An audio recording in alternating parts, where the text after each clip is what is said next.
তোমাদের পার্ট 1 দেখেছিলে, এটা হলো তার পার্ট 2। বুঝতে তো পারছো অনুষ্ঠান বলে কথা, তাই বাড়িতে অনেক লোক। হ্যাঁ, বাইরের দিকে বালু মাখাও কমপ্লিট, সরি গাইস আটা মাখাও কমপ্লিট পুরি বানানোর জন্য। বাড়ির ভিতরে এসে দেখি আলু করছে ঘুগনি বানানোর জন্য। এইদিকে বাচ্চাগুলো টাটা করছে আনন্দে আনন্দে। হ্যাঁ গাইস, আজকে ব্লগটা সেরকম ফানি টাইপ নয়। কি ভাবছো আমার বিয়ে? না গাইস, আমার কি ওটা কপালে লেখা আছে? ভাইটার আজকে মুসলমানি, কে বাংলায় বলে খতনা। এই ভাইটাকে নিয়ে যাচ্ছি মাজারে। এই ভিডিওর মধ্যে সবকিছু দেখাতে পারছি না, এর জন্য একটা লং ভিডিও নিয়ে আসো, সবাই দেখে নিও প্লিজ। হ্যাঁ, তারপরে মাজার থেকে বাড়িতে এনে ভাইকে বসায় দিল মুসলমানি দেওয়ার জন্য।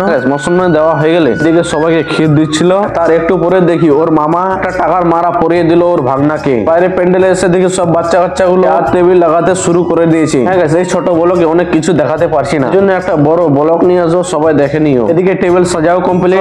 চলো চলো একটু চান করে আসে, তারপর ভিডিওটা কন্টিনিউ করছি। এদিকে চান করতে আসতে না আসতেই একটা চেয়ারের মধ্যে বসাই দিল লেখার জন্য। প্যান্ডেলের ভিতরে চলছিল খাওয়া দাওয়া। বুঝতে পারছি আমাকে লিখতে বসাই দিয়েছে, আর কোথাও যেতে পারিনি আমি।